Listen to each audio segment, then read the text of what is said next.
আমানতু বিল্লাহ ওয়া মালাইকাতিহি, আমি ঈমান আনলাম আল্লাহ তাআলার উপর। ওয়া মালাইকাতিহি, আমি ঈমান আনলাম ফেরেশতাদের অস্তিত্বের উপর। ওয়া কুতুবিহি, আমি ঈমান আনলাম কিতাব সমূহের উপর। ওয়া রুসুলিহি, আমি ঈমান আনলাম আল্লাহর পক্ষ থেকে প্রেরিত রাসূলগণের উপর। ওয়াল ইয়াউমিল আখির, আমি ঈমান আনলাম মৃত্যুর পরবর্তী অবস্থা পরকালের উপর, আখিরাতের উপর। ওয়াল কাদরি খাইরিহি ওয়া শাররিহি মিনাল্লাহি তাআলা, আর পৃথিবীতে চলতে গিয়ে যা কিছুর সম্মুখীন হব বা না হব, সব কিছু আমার তকদিরের ভালো মন্দের ফয়সালার উপর। ওয়াল বাসি বাদাল মাউত, মৃত্যুর পরে আবার আল্লাহর আদালতে উঠতে হবে। আমার সারা জীবনের হিসাব নিকাশ আল্লাহর আদালতে দিতে হবে। এই বিশ্বাসের উপর ঈমান আনলাম। আমার ভাইরা, এই যে 7টি পয়েন্ট আমি ঈমান আনলাম আল্লাহ তাআলার উপর, ঈমান আনলাম ফেরেশতাগণের উপর, ঈমান আনলাম কিতাব সমূহের উপর, ঈমান আনলাম রাসূলগণের উপর, ঈমান আনলাম পরকালের উপর, ঈমান আনলাম তকদিরের ভালো মন্দ ফয়সালার উপর, ঈমান আনলাম মরণের পরে আল্লাহর আদালতে উঠতে হবে, সারা জীবনের হিসাব নিকাশ দিতে হবে। এই 7টা বিষয়ের কোনো একটা যদি কেউ অবিশ্বাস করে, সে ঈমানদার হতে পারবে না। ফেরাউন যে কোয়ালিটির কাফের, একই কোয়ালিটির কাফের হিসাবে আল্লাহর আদালতে উঠতে হবে। বলেন না নাউজুবিল্লাহ। আমার ভাইরা, কিছু বিশ্বাস আছে যে বিশ্বাসগুলি আমি যদি লালন না করি আমি ঈমানদার হব বটে, কিন্তু আহলে সুন্নাতুল জামাতের অধিকারী হতে পারবো না। মনে রাখবেন, জেনে রাখবেন, জান্নাতে যেতে গেলে ঈমানদার হওয়া লাগবে, সাথে সাথে আহলে সুন্নাতুল জামাতের অধিকারীও হওয়া লাগবে। ঈমান আছে বটে, বেজাল ঈমান যদি হয়, আহলে সুন্নাতুল জামাতের অনুসারী যদি হতে না পারেন, আপনি কিন্তু জান্নাতে যেতে পারবেন না। আগে যে বললাম 7টা পয়েন্ট, ওইগুলোর কোনো একটা না মানলে ঈমানদারি হওয়া যাবে না। আবার এইগুলো বিশ্বাস করার পরে আরো কিছু ঈমান আছে যেইগুলো মানলে আপনি আহলে সুন্নাতুল জামাতের অধিকারী হতে পারবেন।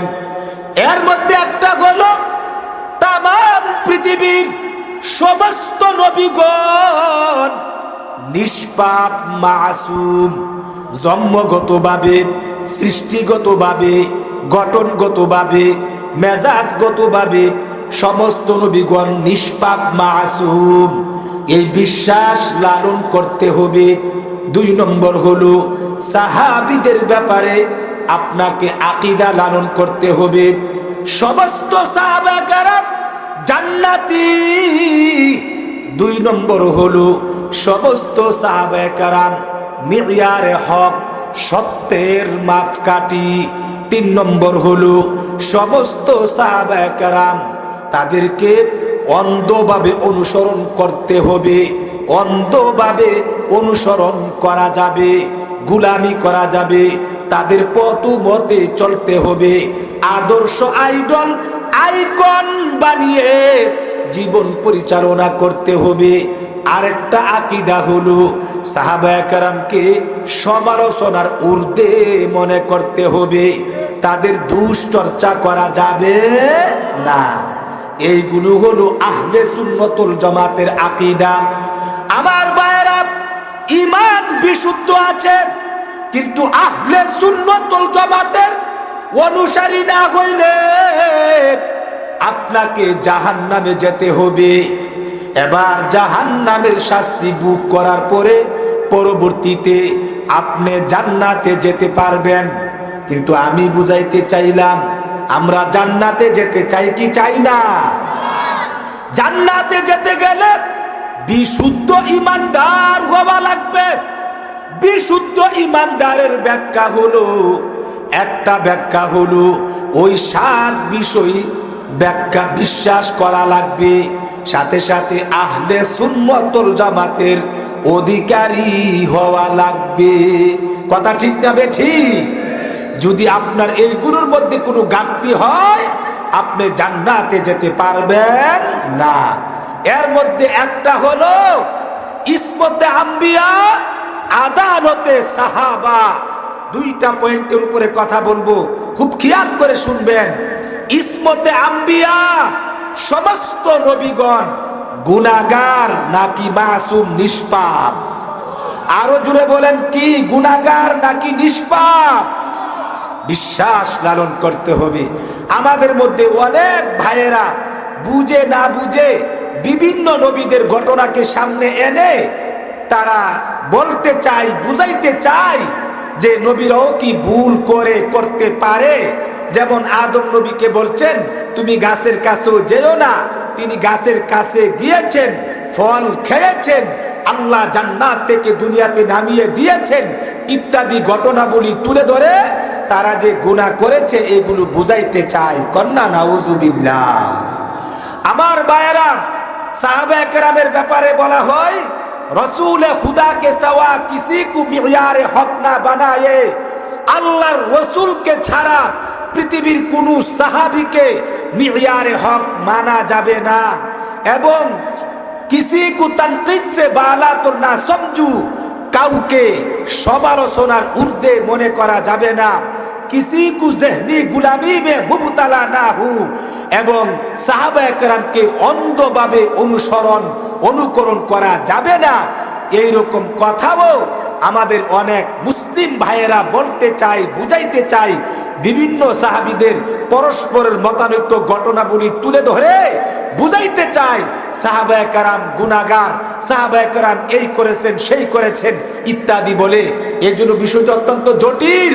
আমি আপনাদের কাছে বুঝাইতে চাচ্ছি ইসমতে আম্বিয়া, আদালতে সাহাবা, এই 2টা আকীদা যদি কেউ না মানে সে আহলে সুন্নাত ওয়াল জামাতের অধিকারী হতে পারবে না। ইসমতে আম্বিয়ার বাংলা অর্থ হলো সমস্ত নবীগণ নিষ্পাপ মাসুম, আর আদালতে সাহাবার অর্থ হলো সমস্ত সাহাবায়ে কেরাম উদুল, নেই পরায়ণতার মধ্যে আছেন, তাদের পথ মতি ইহকালে শান্তি, পরকালে মুক্তির পথ। এই কথা বিশ্বাস লালন করতে হবে। কথা ঠিক না বেঠিক? শুনেন, কথা ঠিক না বেঠিক? আমার ভাইয়েরা খুব খেয়াল করে শুনুন, মিয়ারে হক বলতে কি খুব খেয়াল করে শুনুন। মিয়ার এই শব্দের অর্থ হলো পরিমাপক যন্ত্র। হক মানে সত্য ধর্ম, ইসলাম মানে ইসলাম ধর্ম, সত্য ধর্ম। মিয়ারে হক এই কথার সমন্বয় অর্থ হলো সত্য ধর্ম এর পরিমাপক যন্ত্র, সত্যের পরিমাপক যন্ত্র। মিয়ারে হক এই কথার অর্থ হলো সত্যের পরিমাপক যন্ত্র। এর আসল কথা হলো এমন বস্তু যার দ্বারা সত্যকে কি করা হয়, উপলব্ধি করা যায়। এই জন্যই আহলে সুন্নাত ওয়াল জামাতের আকীদা হলো সাহাবায়ে কেরামের যে জমাত, এরা হলো মিয়ারে হক, সত্যের পরিমাপক যন্ত্র। এই কথার অর্থ হলো সাহাবায়ে কেরাম এমন এক জমাত, উনাদের পথ ও মতে চললে ইহকালে সত্য এবং কি সঠিক রাস্তার সন্ধান পাওয়া যাবে, তাদের পথ ও মতের বিরুদ্ধে গেলে বেঠিক এবং অসত্য পথের সন্ধান পাওয়া যাবে। আহলে সুন্নাত ওয়াল জামাতের আকীদা হলো সাহাবায়ে কেরামকে সকল ক্ষেত্রে, আমার ব্যক্তি জীবন থেকে নিয়ে রাষ্ট্রীয় জীবন পর্যন্ত, রান্নাঘর থেকে নিয়ে পার্লামেন্ট পর্যন্ত, জন্মের পর থেকে নিয়ে মরণের আগ পর্যন্ত সকল ক্ষেত্রে যদি সাহাবায়ে কেরামকে আমি অনুকরণ করি, তাহলে আমরা ইহকালেও শান্তি পাবো, পরকালেও মুক্তি পাবো। সাহাবায়ে কেরাম পথ ও মত বিরুদ্ধে গিয়ে চললে ইহকালেও শান্তি পাবো না, পরকালেও মুক্তি পাবো না। এই বিবেচনায় সাহাবায়ে কেরাম হলেন সত্যের মাপকাঠি। অর্থাৎ কোন জিনিসটা সত্য বা মিথ্যা এটা হবে সাহাবায়ে কেরামের কর্মপন্থা দিয়া যাচাই বাছাই করার একটা কি মাপকাঠি। কন্যা সুবহানাল্লাহ। সাহাবায়ে কেরাম রাদিয়াল্লাহু আনহুম আজমাইন যেই কাজটা যেইভাবে করেছেন, হুবহু যদি আমি আপনি ওই কাজটাকে ওইভাবে করি, তাহলে এইটাই কি ইসলাম বলে আল্লাহর আদালতে গণ্য হবে, ইবাদত বলে গণ্য হবে। আর সাহাবায়ে কেরাম যেই কাজটা যেইভাবে করেন নাই, ওইভাবে যদি হুবহু আমরা না করি, ওই কাজটাই কি অন্যায় বলে বিবেচিত হবে। এই ব্যাখ্যার আলোকে সাহাবায়ে কেরাম হলেন মিয়ারে হক, অর্থাৎ সত্য মিথ্যার যাচাই বাছাইয়ের পরিমাপক যন্ত্র। কন্যা সুবহানাল্লাহ। অতএব সাহাবায়ে কেরামকে বাদ দিয়ে আল্লাহ পাওয়া যাবে না, ইসলাম মানা অসম্ভব। কারণ সাহাবায়ে কেরাম নবীর হাতে গড়া ছাত্র। সাহাবায়ে কেরামকে কেন্দ্র করেই আল্লাহ পাক বিভিন্ন পয়েন্টে তাদেরকে উদ্দেশ্য করেই নবীর কাছে কুরআন নাজিল করেছেন। কখন নাজিল হয়েছে, কোন জায়গাতে নাজিল হয়েছে, কোন প্রেক্ষাপটে নাজিল হয়েছেন আমরা ছিলাম না, সাহাবায়ে কেরামের জমানাতে হয়েছিল। তারাই ভালোভাবে এইগুলো বুঝেন। সাহাবায়ে কেরাম নবীর ভাষাভাষী ছিলেন। নবীজি কি বুঝাইতে চাচ্ছেন, নবীর প্রতিটা কথার মর্মবাণী আমাদের থেকে হাজার গুণ বেশি সাহাবায়ে কেরাম বুঝেছেন। এই কথা ঠিক না বেঠিক? আমার ভাইয়েরা, সাহাবায়ে কেরামকে বাদ দিয়ে সত্য মিথ্যা অন্য কোন পথ ও পন্থায় কি পাওয়া যাবে না। এজন্য আমার ভাইয়েরা, সাহাবায়ে কেরামের ব্যাপারে লক্ষ্য করে শুনুন, মিয়ারে হক। এবার লক্ষ্য করে শুনুন, সাহাবী কাকে বলে, খুব খেয়াল করে শুনুন, গুরুত্বপূর্ণ কথা বলতেছি। সাহাবী কাকে বলে? সারা জীবন তো শুনেছেন সাহাবী সাহাবী সাহাবী। সাহাবী কাকে বলে? সাহাবী এটা সুহবাতুন শব্দ থেকে উৎপত্তি হয়েছে। এর মানে হলো যিনি রাসূলুল্লাহ সাল্লাল্লাহু আলাইহি সাল্লামের সান্নিধ্য সাক্ষাৎ লাভ করেছেন, নবীজির সঙ্গে মুলাকাত হয়েছেন। এবার একবার হোক, বারবার হোক, এবার অল্প সময় হোক অথবা দীর্ঘ সময় হোক, চর্মচুকে নবীকে দেখুক অথবা নবীকে না দেখুক, কোনো না কোনোভাবে নবীর সাথে যদি একটু উঠা বসা হতে পারে, ইমানের হালতে ইহকালে জাগ্রত অবস্থায়, আর যদি ওই ইমানের উপর অটল অবিচল থাকতে পারে, আর ইমান নিয়েই যদি লোকটা মৃত্যুবরণ করে, তখন তাকে বলা হয় সাহাবী। কন্যা সুবহানাল্লাহ। খুব খেয়াল করে শুনুন, সাহাবী এটা ক্ষমতা বলে, বাহু বলে, যোগ্যতা বলে কোনো ব্যক্তি সাহাবী হতে পারে না। কারণ পবিত্র কোরআনের মধ্যে আছে, বর্তমানে পৃথিবীতে আমরা যত মানুষ আছি, অতীতে যত মানুষ পৃথিবীতে ছিলেন, কিয়ামতের আগ পর্যন্ত যত মানুষ পৃথিবীর মধ্যে আসবেন, তাম পৃথিবীর মানুষের মানব আত্মাগুলিকে একত্রিত করে কখন আসবেন, কোথায় আসবেন, কিভাবে আসবেন, আমার আল্লাহ জানেন কি জানেন না? আগের থেকেই জানেন কি জানেন না? আল্লাহ পাক সকল মানুষের মানব আত্মাগুলিকে একত্রিত করে রূহের জগতে আল্লাহ বলেছিলেন, আলাস্তু বিরব্বিকুম, আমি কি তোমাদের রব নয়? আমি কি তোমাদের বিধান দাতা নয়? আমি কি তোমাদের রিজিক দাতা নয়? তখন আমি আপনি আমরা সকলের রূহগুলো আল্লাহর কাছে বলেছিল, কালু বালা, হা হা হা, আপনি আমাদের রব, আপনি আমাদের সব। আল্লাহ গো, আমার ব্যক্তি জীবন থেকে নিয়ে রাষ্ট্রীয় জীবন পর্যন্ত, রান্নাঘর থেকে নিয়ে পার্লামেন্ট পর্যন্ত, জন্মের পর থেকে নিয়ে মরণের আগ পর্যন্ত আপনাকে রবের পরিচয় দিব। এই কথা আমরা রূহের জগতে বলেছিলাম। এবার ওই রূহের জগতে বলার পরে আল্লাহ পাক দলে দলে পালাক্রমে ওই রূহগুলোকে দুনিয়ার মধ্যে মানব আকৃতি দিয়ে পাঠিয়েছেন। আমার ভাইয়েরা, রূহের জগতে আদম থেকে নিয়ে অতীতে যত মানুষ পৃথিবীর মধ্যে ছিলেন, বর্তমানে যত মানুষ আছেন, কিয়ামত পর্যন্ত যত মানুষ আসবে, সকলের মানব আত্মাগুলি আল্লাহর সঙ্গে কথা বলেছিলেন। আমি বুঝাইতে চাইলাম, এই আত্মাগুলি আল্লাহ পাক যেমন এখন আমাদেরকে নবীজি দুনিয়াতে চলে যাওয়ার 1500 বছর পূর্বে এই জমানাতে আমাদেরকে পাঠিয়েছেন, আমাদেরকে দুনিয়ার মধ্যে প্রেরণ করেছেন। আল্লাহ পাক ইচ্ছে করলে আমাদেরকে আদম নবীর জমানাতেও পাঠাইতে পারতেন। পারতেন কি পারতেন না? আল্লাহ পাক ইচ্ছে করলে আমাদেরকে মূসা নবীর জমানাতে পাঠাইতে পারতেন। আল্লাহ পাক ইচ্ছে করলে নবীজির জমানার মধ্যেও নবীজির দেশে পাঠাইয়া আমাদেরকে নবীজির সাহাবী হওয়ার সুযোগ বা তৌফিক দিতে পারতেন। পারতেন কি পারতেন না? তাহলে আমার ভাইয়েরা, পৃথিবীতে কতজন মানুষ আসবে, কোথায় কোথায় আসবে, কিভাবে আসবে, সবই তো আল্লাহর জানা আছে। সবার সঙ্গেই আল্লাহ কথা বলেছেন রূহের জগতে, কিন্তু ওই রূহগুলোকে আল্লাহ আল্লাহর মর্জিবতে যখন যেখানে পাঠাইবার সেখানে পাঠিয়েছেন।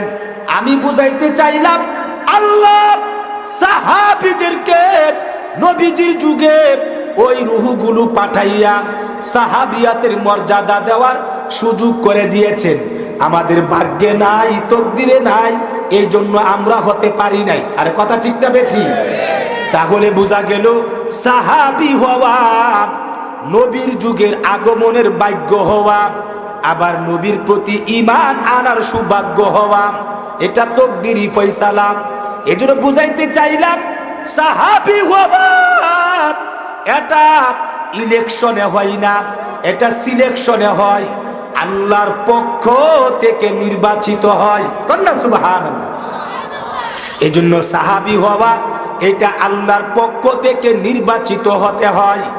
যাদেরকে আল্লাহ নবীর যুগে পাঠাইয়া নবীর প্রতি ঈমান আনার তৌফিক দিয়া যাদেরকে সাহাবিয়তের মর্যাদা দিয়েছেন, এটা আল্লাহর পক্ষ থেকে দেওয়া হয়েছে। এজন্য আমি বুঝাইতে চাইলাম, সাহাবী বলা হয় যারা মানব দানব, খেয়াল করে শুনবেন, মানব দানব, মানব মানে মানব জাতি, দানব মানে জিন জাতি, নারী বা পুরুষ, পুরুষও সাহাবী হতে পারে, নারীও সাহাবী হতে পারে, গুলাম আজাদ, গুলামও মানে দাস দাসী, আগের যুগের কথা ছিল, দাসীও গুলাম হতে পারে, আজাদ মানে মুক্ত গুলাম হতে পারে। মানব দানব, গুলাম আজাদ, নারী পুরুষ, এইগুলোর মধ্যে যেই ব্যক্তি ঈমানদার অবস্থায় নবীর সাক্ষাৎ লাভ করবে, লক্ষ্য করেন, ঈমানের হালতে, এই শর্তের দ্বারা বোঝা গেল আবু জাহাল, আবু লাহাব, উকবা, সাইবা আল্লাহর নবীকে দেখেছেন, উঠা বসা করেছেন, একই সমাজে বসবাস করেছেন, কিন্তু সাহাবী হতে পারে নাই। কারণ কি? দেখলেই হবে না, উঠা বসা করলেই হবে না, নবীর প্রতি ঈমান আনা অবস্থায় সাক্ষাৎ করা লাগবে। আবু জাহাল, আবু লাহাব নবীকে দেখেছে, কিন্তু ঈমানের হালতে দেখে নাই, এই জন্য তারা সাহাবীও হতে পারে। 2 নম্বর কথা হলো, ইহকালে দেখা লাগবে, ইহকালে দেখা লাগবে। পরকালে নবীকে দেখলে সাহাবীর মর্যাদা লাভ করা যাবে না। যেমন মানুষটি মরার পরে কবর জগতে, পরকালের মধ্যে আল্লাহ 3টি সওয়াল করবেন, মার রব্বুকা ওয়া মা দীনুকা ওয়া মান নাবিয়ুকা। নবীকে দেখাইয়া কবরের জগতে সওয়াল করবেন। প্রত্যেকটা ঈমানদার ব্যক্তি নবীকে দেখবেন, কবর জগতে দেখবেন, হাউজে কাউসার ঘাটিতে দেখবেন, জান্নাতে একসাথে দেখবেন, হাসরের ময়দানে দেখবেন। কিন্তু মরণের পরবর্তী কালে, মরণের কালে অন্য জগতে দেখলে, ইহকালে না দেখিয়া পরকালে দেখলেও সাহাবী হওয়া যাবে না। আরে কথা ঠিক না বেঠি? 3 নম্বর কথা হলো, জাগ্রত অবস্থায় দেখা লাগবে। আমার ভাইরা, পৃথিবীতে কত মানুষ ঘুমন্ত অবস্থায়, অনেক নেককার মানুষ আল্লাহর নবীকে দেখে, কিন্তু সাহাবী তাকে বলা যাবে না। সাহাবী হবার জন্য জাগ্রত অবস্থায় দেখা লাগবে। আর কথা ঠিক না বেঠিক? 4 নম্বর হলো এইভাবে ইমানের হালতে দেখা লাগবে, ইহকালের মধ্যে, এই জগতের মধ্যে দেখা লাগবে, আবার জাগ্রত অবস্থায় দেখা লাগবে। সাথে সাথে দেখার পরে ইমানের হালতে অটল অবিচল থাকা লাগবে। নবীজি যুগে অনেক ব্যক্তি ইমানের হালতে নবীকে দেখেছেন, আবার ফাঁকি দিয়া মুরতাদ হয়ে গেছেন। আবার কিছুদিন পরে নবী চলে যাওয়ার পরে আবারও ইসলাম ধর্মের মধ্যে গ্রহণ করেছেন। আবার নবী থাকা অবস্থায় অনেকে আবার ইসলামের মধ্যে ফিরে এসেছেন, তাকেও সাহাবী বলা যাবে না। আমাদের হানাফি মাযহাব মতে তিনি সাহাবী হয়েছেন। কোনটা সুবহানাল্লাহ।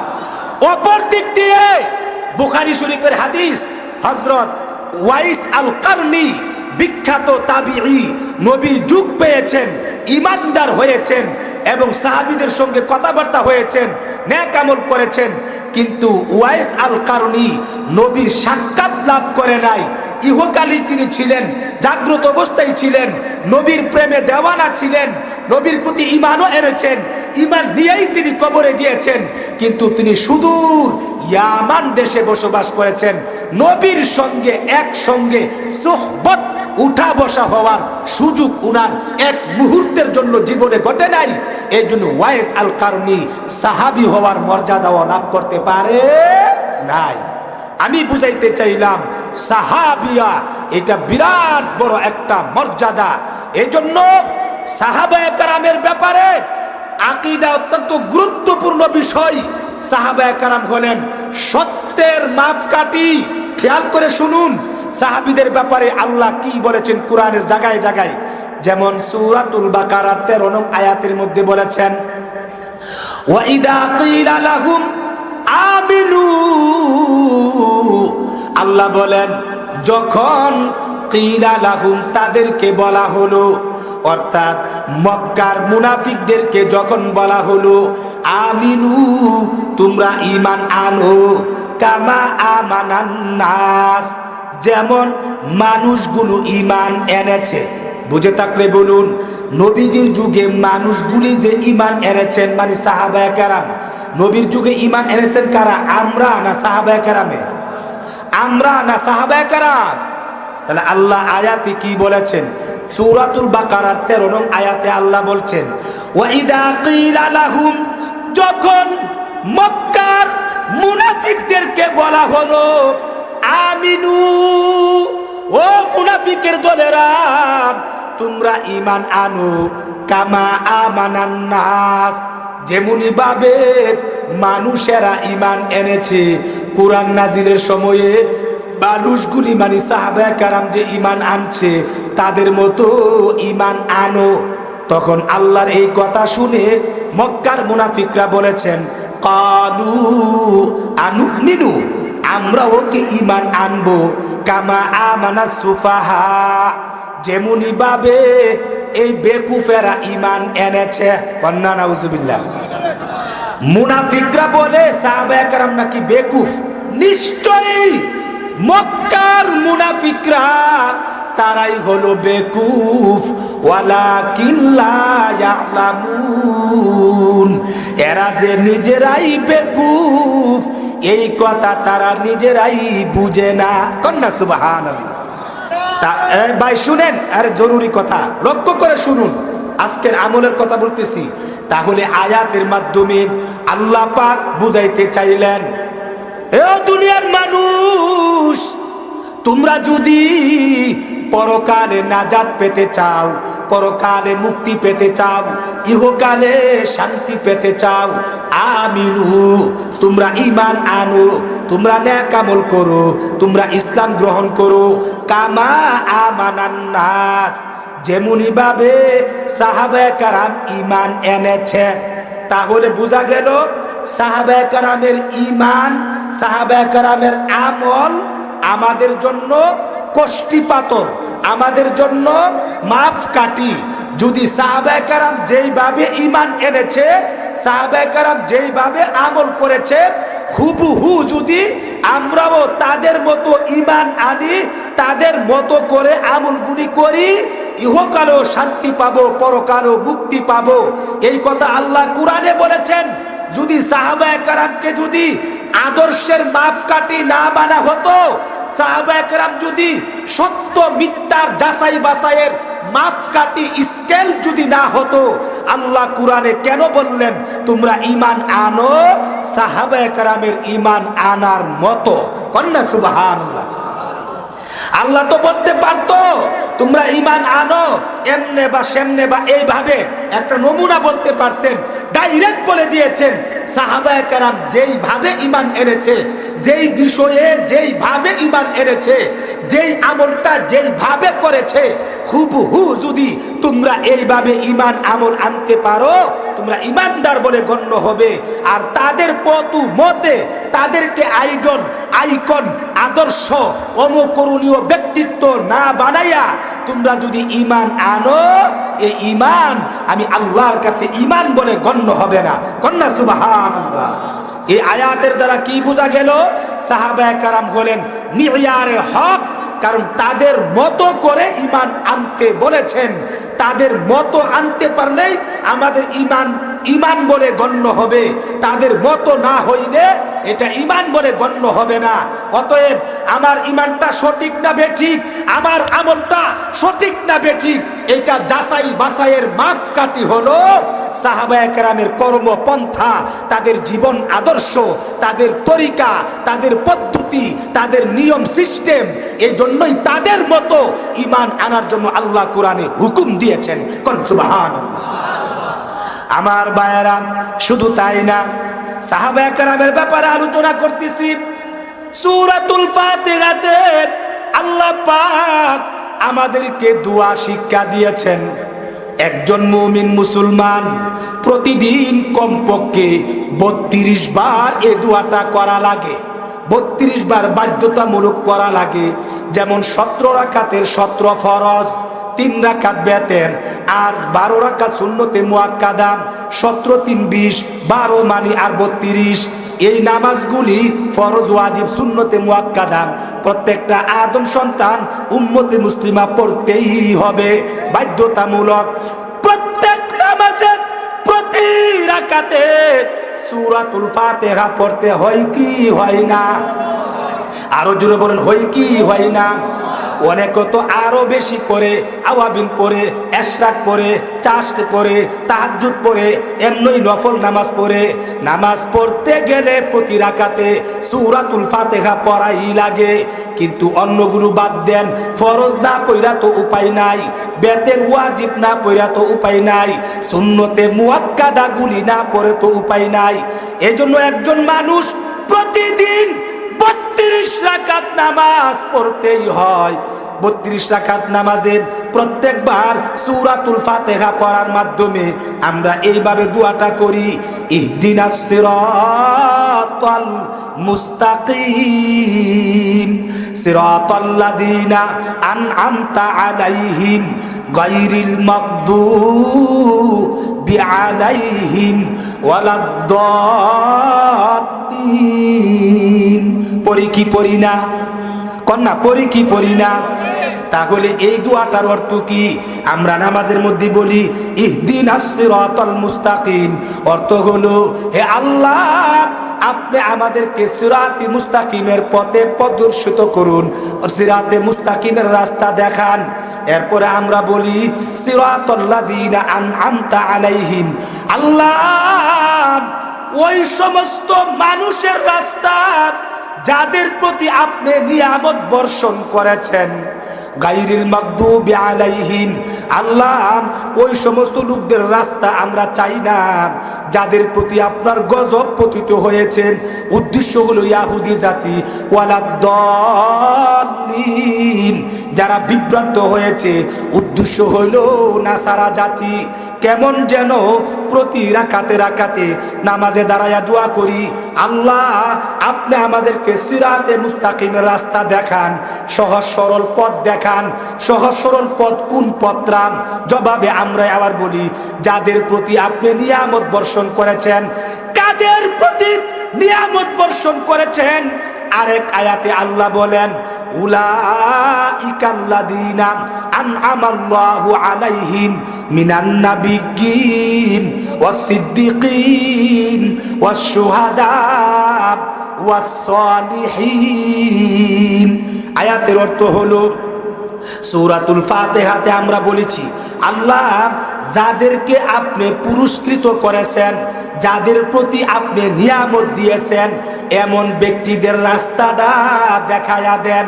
এখন প্রশ্ন হলো, কাদের প্রতি আল্লাহ নিয়ামত দিয়েছেন? 5 পারা 8 পৃষ্ঠার প্রথম লাইনে আল্লাহ বলেছেন, ওই সমস্ত লোকদের প্রতি আমি নিয়ামত দিয়েছি। লোকগুলি কারা? মিনান নাবিয়্যিন, নবীদের প্রতি আমি নিয়ামত দিয়েছি। ওয়াস-সিদ্দীকিন, সিদ্দিকগণের প্রতি আমি নিয়ামত দিয়েছি। ওয়াশ-শুহাদা, শহীদগণের প্রতি নিয়ামত দিয়েছি। ওয়াস-সালিহিন, নেককার আল্লাহওয়ালা নেককার মানুষের প্রতি আমি নিয়ামত দিয়েছি। কন্যা সুবহানাল্লাহ। তাহলে প্রতি রাকাতে সূরাতুল ফাতিহাতে আমরা দোয়া করি, আল্লাহ নবীগণের রাস্তা, সিদ্দিকগণের রাস্তা, শহীদগণের রাস্তা, নেককার মানুষের রাস্তায় আমাদেরকে পরিচালিত করুন। গায়রিল মাগদুবি আলাইহিম ওয়ালাদ-দাল্লিন, ইহুদিদের রাস্তা, নাসারাদের রাস্তা, খ্রিস্টানদের রাস্তা আমরা চাই না। আমরা এমন নিয়ামত প্রাপ্ত ব্যক্তিদের রাস্তা চাই। কন্যা সুবহানাল্লাহ। আমি বুঝাইতে চাইলাম, সূরাতুল ফাতিহার মধ্যে প্রতি রাকাতে রাকাতে আমরা বলি সিরাতাল্লাযীনা, আমরা বলি আল্লাহ সিরাত মানি রাস্তা, আল্লাযীনা মানি ওই সমস্ত লোকদের রাস্তা, আনআমতা আলাইহিম, যাদের উপর আপনি নিয়ামত বর্ষণ করেছেন। আল্লাহ কিন্তু বলতে পারতেন সিরাতাল্লাহ, ওই সমস্ত লোকদের রাস্তা যেটা আল্লাহর রাস্তা। মানে সিরাতে মুস্তাকিমের ব্যাখ্যাটা আল্লাহ দিতে পারতেন, সিরাতাল্লাহ বলতে পারতেন, অথবা সিরাতুর রাসূল বলতে পারতেন, অথবা সিরাতুল কুরআন, কোরআনের পথ বলতে পারতেন। নিয়ামত প্রাপ্ত ব্যক্তিদের রাস্তার ব্যাখ্যা দিতে গিয়ে আল্লাহ সিরাতুর রাসূল, রসুলের পথ, এই কথাও বলতে পারতেন। সিরাতাল্লাহ, আল্লাহর পথ, এটাও বলতে পারতেন। সিরাতুল কুরআন, কুরআনের পথ, এই কথাও বলতে পারতেন। কিন্তু আল্লাহ বলেছেন না, সিরাতাল্লাহ বলেন নাই, সিরাতুর রাসূলও বলেন নাই, সিরাতুল কুরআনও বলে নাই, বলেছেন সিরাতাল্লাযীনা বলেছেন। আল্লাহ বুঝাইয়া দিলেন, ওই সমস্ত লোকদের রাস্তা আমার কাছে দুয়ার মধ্যে চাও, যাদের প্রতি আমি নিয়ামত বর্ষণ করেছি আর নিয়ামত দিয়েছি, নবীগণ, সিদ্দিকগণ, শহীদগণ আর নেককার মানুষের রাস্তা। আমি বুঝাইতে চাইলাম, সাহাবায়ে কেরাম শেষের 3 গুণে গুণান্বিত আবু বকর সিদ্দিক এবং আয়েশা সিদ্দিকা, তারা হলেন সিদ্দিকাদের, সিদ্দিকগণের অন্তর্ভুক্ত। এবং শহীদগণ যুগে যুগে সাহাবায়ে কেরাম হুনাইন, বদর, উহুদ, খন্দক, বিভিন্ন যুদ্ধে তারা কি শাহাদত বরণ করে শহীদ হয়েছেন। নেককার, পৃথিবীতে সবচাইতে বড় নেককার আল্লাহওয়ালা ধার্মিক সাহাবীদের থেকে বড় আল্লাহওয়ালা দুনিয়াতে আর কেউ হতে পারে? তাহলে বোঝা গেল এই সমস্ত সাহাবীদের, নেককারদের রাস্তা আল্লাহর কাছে চাইতে বলেছেন। আমি বুঝাইতে চাইলাম, যদি সাহাবায়ে কেরাম যদি আমাদের সত্যের মাপকাঠি নাই হইতো, সাহাবায়ে কেরাম যদি আদর্শের মাপকাঠি নাই হইতো, সাহাবায়ে কেরাম যদি আমাদের জন্য অনুসরণ, অনুকরণ যোগ্য না হইতো, আল্লাহ কেন কোরআনে এই কথা বললেন যে তোমরা সাহাবায়ে কেরামের পথ চাওয়ার জন্য, পাওয়ার জন্য আমি আল্লাহর কাছে দোয়া করো? আল্লাহর দেওয়া এই শিক্ষা, দোয়া আমরা বারবার চাই কেন? এতেই বোঝা গেল সাহাবায়ে কেরামের পথ ও মত, সাহাবায়ে কেরামের পন্থা, সাহাবায়ে কেরামের আদর্শ, এটাই হলো কি জান্নাতে যাওয়ার রাস্তা। এই জন্যই সূরাতুল ফাতিহার মধ্যে সাহাবায়ে কেরাম যেই পথে মতে যেই নিয়মে চলে গেছেন, ওই নিয়মে চলার জন্য আমরা আল্লাহর কাছে নামাজে বারবার দুয়ার মাধ্যমে প্রার্থনা করি। কন্যা সুবহানাল্লাহ। আমার কথা বুঝেন না, না বুঝেন? তাহলে সাহাবায়ে কেরামকে অনুসরণ করা যাবে কি যাবে না? সাহাবায়ে কেরাম থেকে উত্তম আদর্শ মানুষ আর পৃথিবীতে হতে পারে না। আমার ভাইরা, শুধু তাই না, আল্লাহ পাক রব্বুল আলামিন 11 পারা 2 নম্বর পৃষ্ঠার প্রথমে বলেছেন, আল্লাহু আকবার, আস-সাবিকুনাল আউয়ালুনা মিনাল মুহাজিরিনা ওয়াল আনসার ওয়াল্লাযীনা তাবাউহুম বিইহসান। লক্ষ্য করে শুনেন, আল্লাহ বলেন আস-সাবিকুনাল আউয়ালুনা মিনাল মুহাজিরিনা ওয়াল আনসার। আয়াতের অর্থ হলো মুহাজির এবং আনসারদের মধ্য থেকে যারা অগ্রগামী হয়ে গেছে ঈমান আনার ক্ষেত্রে, ঈমান আনার ক্ষেত্রে মুহাজির আনসারদের মধ্য থেকে যারা অগ্রগামী হয়ে গেছে। এই অগ্রগামী বলতে কি? তাফসীরের কিতাবে পরিষ্কার ভাষায় তাফসীরে ইবনে কাসিরের মধ্যে উল্লেখ করা হয়েছে, 3টা ব্যাখ্যা দিয়েছেন। অগ্রগামী বলতে মুহাজির, মনে রাখবেন সাহাবায়ে কেরামের ভিতরে 2 দল, হয়তো মুহাজির নয়তো আনসার। মক্কা থেকে হিজরত করে যারা মদিনাতে গিয়েছেন তাদেরকে বলা হয় মুহাজির। আগের থেকেই যারা মদিনাতে বসবাস করেছেন তাদেরকে বলা হয় আনসার। সাহাবায়ে কেরামের টোটাল জমাতের মধ্যে 2 দল বিভক্ত, হয়তো মুহাজির নয়তো আনসার। আল্লাহ কুরআনে সূরাতুত তাওবাতে 11 পারার 2 নং পৃষ্ঠার প্রথম লাইনে বলেছেন, আস-সাবিকুনাল আউয়ালুনা মিনাল মুহাজিরিনা ওয়াল আনসার। সাহাবীদের ভিতর থেকে, মুহাজির আর আনসারদের মধ্য থেকে যারা অগ্রগামী হয়েছে। অগ্রগামী বলতে উদ্দেশ্য হলো ঈমান আনার ক্ষেত্রে তার ব্যাখ্যা হলো, অর্থাৎ সব সাহাবায়ে কেরাম তো একদিনে নবীর প্রতি ঈমান আইনা ইসলাম গ্রহণ করে নাই, আস্তে আস্তে ধাপে ধাপে সময় সময়ে এক একজন এক একবার ঈমান এনেছে। এই জন্য ঈমান আনার ক্ষেত্রে যারা অগ্রগামী, এর 1 নম্বর ব্যাখ্যা হলো যেই সমস্ত মুহাজির এবং আনসারদের মধ্য থেকে যারা উভয় কিবলায় নামাজ পড়ার সৌভাগ্য লাভ করেছে। মনে রাখবেন, জেনে রাখবেন, বাইতুল্লাহ আমাদের কিবলা হওয়ার আগে 17 মাস পর্যন্ত আমাদের নবী বাইতুল মুকাদ্দাস ফিলিস্তিনকে কিবলা বানিয়ে নামাজ পড়েছেন। এরপরে আল্লাহ কিবলার বিধান ঘুরিয়ে বাইতুল্লাহ হারামাইন শরীফকে কিবলা নির্ধারণ করেছেন। তো যেই সাহাবা আনসারদের মধ্য থেকে যারা বাইতুল মুকাদ্দাসও নামাজ পড়েছেন ঈমান আইনা, আবার বাইতুল্লাহও নামাজ পড়েছেন, উভয় কিবলায় যারা নামাজ পড়ার সুযোগ পেয়েছেন, এরা হলো ঈমান আনার ক্ষেত্রে অগ্রগামী। কন্যা সুবহানাল্লাহ। 2 নম্বর ব্যাখ্যা হলো 6ষ্ঠ হিজরিতে হুদাইবিয়ার সন্ধির প্রাক্কালে গাছের নিচে যেই সমস্ত সাহাবায়ে কেরাম নবীর হাতের সাথে হাত রেখে প্রায় 1400 সাহাবায়ে কেরাম রিদওয়ানুল্লাহি আলাইহিম আজমাইন তারা কি করছেন? বাইআত গ্রহণ করেছিলেন। ওই বাইআতের মধ্যে যারা অংশগ্রহণ করেছেন তাদেরকে বলা হয় অগ্রগামী। যারা বাইআত গ্রহণ করার সুযোগ পায় নাই ঈমান আনার ক্ষেত্রে, তারা হলো একটু পিছনের কাতারে ঈমান গ্রহণকারী।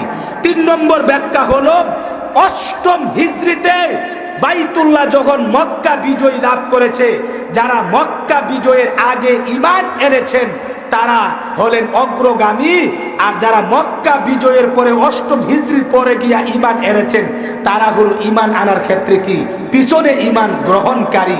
এই দিকে লক্ষ্য করে বলেছেন, যারা উভয় কিবলায় নামাজ পড়ার সৌভাগ্য লাভ করেছে, যারা বাইআতে রিদওয়ান অর্থাৎ ভাবলা গাছের নিচে নবীর হাতে বায়াত গ্রহণ করার সৌভাগ্য লাভ করেছে, এবং যারা মক্কা বিজয়ের আগে আগেই ঈমান আইনা ইসলাম গ্রহণ করে মুসলমান হওয়ার সৌভাগ্য লাভ করেছে, এদেরকে বলা হয় সাহাবীদের মধ্যে ঈমান আনার ক্ষেত্রে অগ্রগামী। কন্যা সুবহানাল্লাহ।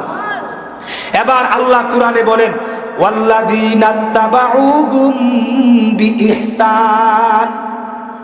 এই মুহাজির আনসারদের মধ্য থেকে যারা অগ্রগামী হয়েছে, তাহলে এই লোকগুলার মধ্যে সাহাবায়ে কেরামের এই জমাতটাকে আল্লাহ বলেছেন ওয়াল্লাযীনা তাবাউহুম বিইহসান, একনিষ্ঠভাবে আন্তরিকতার সাথে পরিপূর্ণভাবে ইত্তাবাউহুম বিইহসান, ইহসানের সাথে আন্তরিকতার সাথে নিরঙ্কুশভাবে শতভাগ পরিপূর্ণভাবে পরবর্তী কিয়ামত পর্যন্ত তামাম পৃথিবীর মানুষগুলি যারা সাহাবীদেরকে অনুসরণ করবে, সাহাবীদেরকে ফলো করবে, সাহাবীদেরকে আইডল আইকন অনুকরণযোগ্য বানায়া বানায়া চলবে, তাদের পথ মতে তাদের দেওয়া নিয়ম মতে যারা চলবে, আল্লাহ কোরআনে বলেন রাদিয়াল্লাহু আনহুম ওয়া রাদু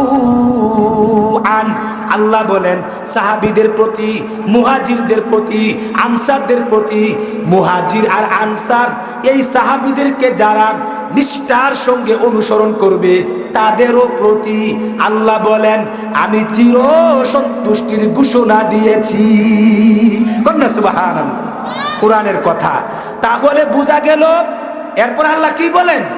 আল্লাহ বলেন ওয়ারাদু আন, এরপরে বলেন জান্নাতিন, তাদের জন্য এমন জান্নাত রয়েছে তাজরি মিন তাহতিহাল আনহার, যার তলদেশ দিয়া নহর সমূহ প্রবাহিত হবে, খালিদিনা ফিহা আবাদা। আল্লাহ বলেন ওই জান্নাতের মধ্যে চিরকাল থাকবে, যালিকাল ফাউজুল আযীম। আল্লাহ বলেন এটা হলো মহা সাফল্য। কন্যা সুবহানাল্লাহ। তাহলে এই আয়াতের মধ্যে তিনটা কথা বলেছেন। একটা কথা হলো মুহাজির আনসার সাহাবীদেরকে কিয়ামত পর্যন্ত, যেমন আমরা এখন আছি, এই আমাদের এই যুগের মানুষগুলি যে বা যারা একনিষ্ঠভাবে তাদেরকে অনুসরণ করবে, অনুকরণ করবে, আল্লাহ তিনটা ঘোষণা দিয়েছেন। এক, রাদিয়াল্লাহু আনহুম ওয়া রাদু আন, আল্লাহ তাদের প্রতি চির সন্তুষ্টি হয়ে যাবেন। কন্যা সুবহানাল্লাহ। দুই নম্বর কথা আল্লাহ বলেছেন জান্নাতিন লাহুম জান্নাতিন তাজরি তাহতাহাল আনহার, তাদের জন্য এমন জান্নাত রয়েছে যে জান্নাতের তলদেশ দিয়া আপনার নহর সমূহ প্রবাহিত হবে, খালিদিনা ফিহা আবাদা, যে জান্নাতে তারা চিরকাল থাকবে। কন্যা সুবহানাল্লাহ। আল্লাহর সন্তুষ্টির ঘোষণা দিয়েছেন, জান্নাতে যাব এই ওয়াদাও দিয়েছেন। এরপরে আল্লাহ চূড়ান্ত ফয়সালা দিয়েছেন।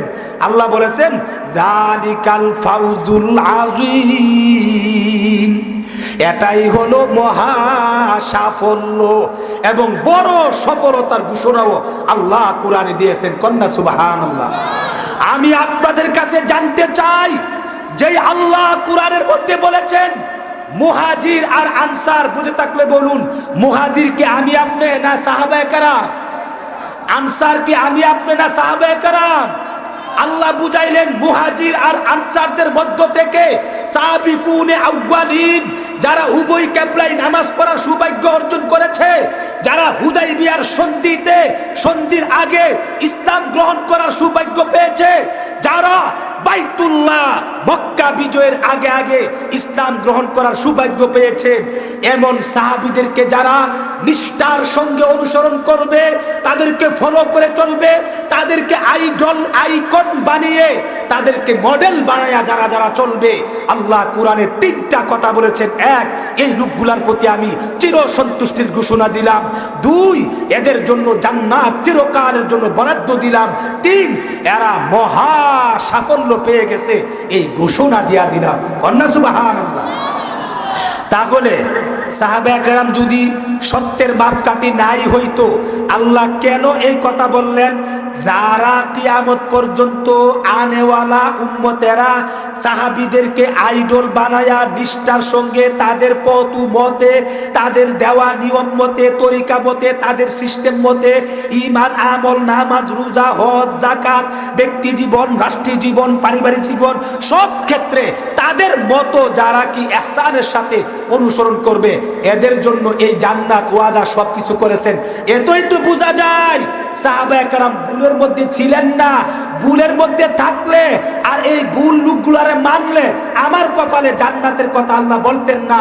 যেহেতু বলেছেন, বোঝা গেল তারা কি সত্যের উপরে থেকেই ঈমান আমল নিয়েই তারা কবরে গিয়েছেন। এই জন্যই তাদের পথে পথিক হইয়া কবরের যাত্রী হওয়ার জন্য আল্লাহ কোরআনে আমাদেরকে উদ্বুদ্ধ করেছেন। কন্যা সুবহানাল্লাহ। আরো জুড়ে বলেন ঠিক না বেঠিক?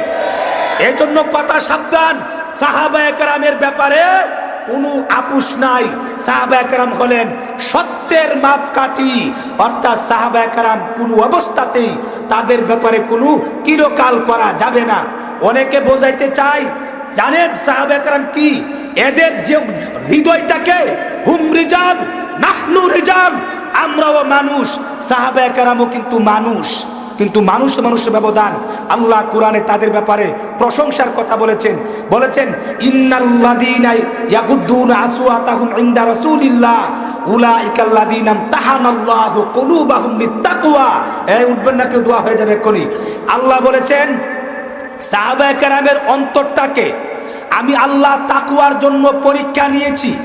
এই মুখের না, অঙ্গ প্রত্যঙ্গের না, দিল এটা দেখা যায় না, এটা ভিতরের বিষয়। একমাত্র আল্লাহই জানেন কার ভিতরে কি আছে। আল্লাহ কোরআনে সূরাতুল হুজুরাতে বলেছেন আমি আল্লাহ সাহাবীদের অন্তর আত্মাটাকে তাকওয়ার ব্যাপারে আমি কি করেছি, পরীক্ষা নিয়েছি। এবার আল্লাহ বলেন লাহুম মাগফিরাতু ওয়া আজরুন আযীম।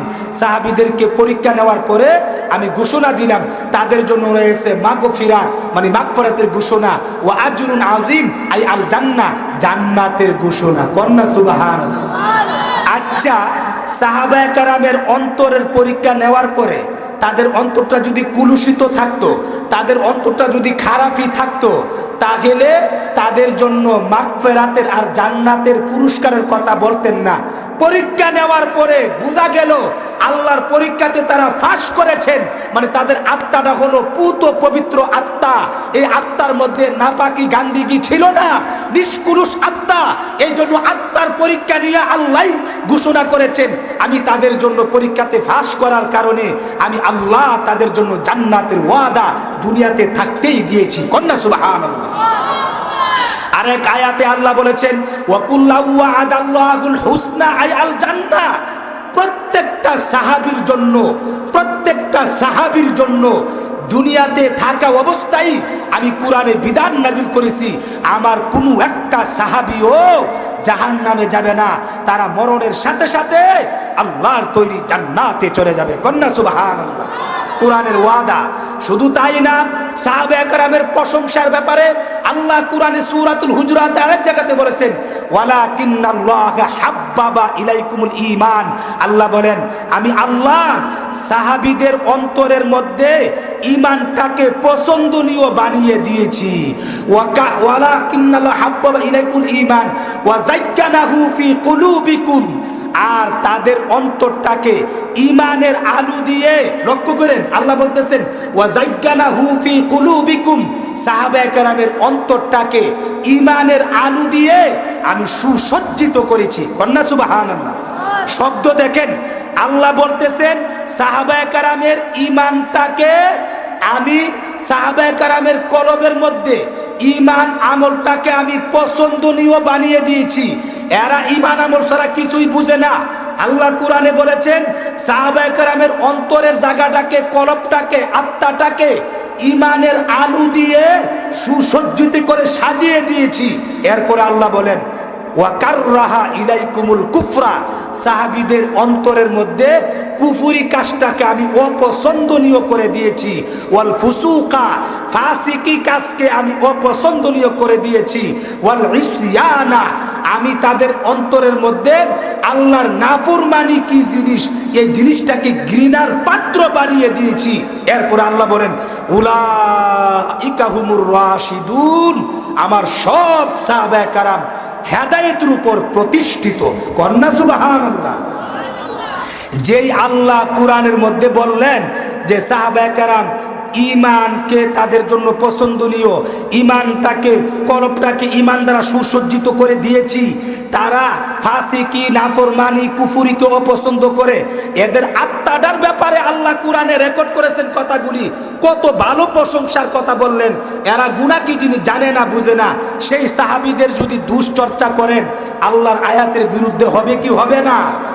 আরো জুড়ে বলেন হবে কি হবে না? এই জন্য হাদিস শরীফে বলা হয়েছে লা তাসুব্বু আসহাবি, তোমরা আমার সাহাবীদেরকে সমালোচনা করিও না। সাহাবীদের কোনো বিষয়ে তোমরা কি গানা বাজনা করিও না। তাদের কোনো দোষ ত্রুটি চর্চা করিও না। মনে রাখবা, জেনে রাখবা, আমার সাহাবায়ে কেরাম তারা, তোমরা যদি উহুদ পাহাড় পরিমাণ যদি স্বর্ণ যদি আল্লাহর রাস্তায় দান করো, আর আমার সাহাবায়ে কেরামের শুধু এক মুষ্টিবদ্ধ যদি কোনো খেজুর অথবা গম বা আটা আল্লাহর রাস্তায় দান করে, এই উহুদ পাহাড় 13 কিলোমিটার এরিয়া যারা গেছেন দেখছেন, এই উহুদ পাহাড়টার ওজনের পরিমাণ টাকা না, পয়সা না, মাটি না, ইত্যাদি না, স্বর্ণ। স্বর্ণ, বুখারীর হাদিস, স্বর্ণ যদি আপনি উহুদ পাহাড় সম পরিমাণ আল্লাহ রাস্তায় দান করলে যেই পরিমাণ সওয়াব, আমার সাহাবায়ে কেরাম শুধু নবীর সাহাবী হওয়ার কারণে তারা যে আধা মুষ্টি একটু গম আর আটা আল্লাহ রাস্তায় দান করছে, তোমার উহুদ পাহাড় স্বর্ণ দেওয়ার চেয়েও তাদেরটার মর্যাদা বেশি। কন্যা সুবহানাল্লাহ। শুধুমাত্র নবীর সোহবত পাওয়ার কারণে। শুধু তাই না, তাদের এক মুহূর্তের সময়ের এতই বরকত, মনে রাখবেন, জেনে রাখবেন, নবীর আধা সেকেন্ড নবীর সোহবত পাওয়ার কারণে, সংস্রব পাওয়ার কারণে তাদের মর্যাদা কত। তারা চিরকালের জন্য জান্নাতের গ্যারান্টি দুনিয়াতে থাকতেই কি পেয়ে গেছেন। কন্যা সুবহানাল্লাহ। তাহলে আমার ভাইয়েরা, আমি বুঝাইতে চাইলাম সাহাবায়ে কেরামের ব্যাপারে আমাদেরকে সাবধান থাকতে হবে। আমি বুঝাইতে চাইলাম মরণের পরে জান্নাতে যেতে চাই কি চাই না। জান্নাতে যেতে গেলে বিশুদ্ধ ঈমানদার হওয়া লাগবে। বিশুদ্ধ ঈমানদারের ব্যাখ্যা হলো ঈমানে মুফাসসলের 7 বিষয় বিশ্বাস করা লাগবে, আর আহলে সুন্নতুল জামাতের অধিকারী হওয়া লাগবে। আহলে সুন্নতুল জামাতের অধিকারী হতে গেলে বিশেষ করে ইসমতে আম্বিয়া, নবীরা যে নিষ্পাপ, এই বিশ্বাস লালন করতে হবে। মনে রাখবেন, জেনে রাখবেন, শরহে ফিকহে আকবর আকীদার কিতাবে উসুল আছে, আল আম্বিয়া, সমস্ত নবীগণ মুনাজ্জাহুনা, পুত পবিত্র, আনিল কাবাইরি ওয়াস সাগাইরি, সর্ব প্রকারের কবিরা গুনাহ থেকে, সর্ব প্রকারের সগীরা গুনাহ থেকে, কাবলান নবুয়াতি ওয়া বাদান নবুয়া, জন্মের পর থেকে নিয়ে নবুয়ত পাওয়ার আগ পর্যন্ত, নবুয়ত পাওয়ার পর থেকে নিয়ে কবরে যাওয়ার আগ পর্যন্ত সমস্ত নবীগণ, আদম থেকে নিয়ে আমাদের নবী পর্যন্ত, জন্মগতভাবে, সৃষ্টিগতভাবে, গঠনগতভাবে, মেজাজগতভাবে সমস্ত নবীগণ সর্ব প্রকারের কবিরা গুনাহ, সর্ব প্রকারের সগীরা গুনাহ নবুয়তের আগেও, নবুয়ত পাওয়ার পরেও মুনাজ্জাহুনা, পুত পবিত্র, নিষ্পাপ, মাসুম। কন্যা সুবহানাল্লাহ। এই বিশ্বাস লালন করা লাগবে। যদি এই বিশ্বাসের ঘাটতি হয়, আপনাকে জাহান্নামে যেতেই হবে। আর সাহাবীদের ব্যাপারে আপনাকে বিশ্বাস করতে হবে, সাহাবায়ে কেরাম মিয়ারে হক, সত্যের মাপকাঠি। 2 নম্বর কথা হলো, সত্যের মাপকাঠি বলতে কি বুঝছেন? মানে আমার কোন কাজটা সঠিক, কোন কাজটা বেঠিক, আমার কোন জিনিসটা সত্য, কোন জিনিসটা কি অসত্য, এটা যাচাই বাছাই করার মাপকাঠি, স্কেল, পরিমাপক যন্ত্র হলো সাহাবায়ে কেরামের জীবন আদর্শ। সাহাবায়ে কেরাম যদি এই কাজটা করে থাকে, বোঝা গেল এটা সঠিক। সাহাবায়ে কেরাম যদি এই কাজটা না করে, বোঝা গেল এটা কি বেঠিক। আমাদের সত্য মিথ্যা, সঠিক বেঠিকের যাচাই বাছাইয়ের মাপকাঠি মানতে হবে সাহাবায়ে কেরামকে। এটা হলো আহলে সুন্নতুল জামাতের একটা আকীদা। 2 নম্বর হলো সাহাবায়ে কেরামের কোনো দুশ্চর্চা করা যাবে না, তাদের শুধু গুণ কীর্তন গাইতে হবে।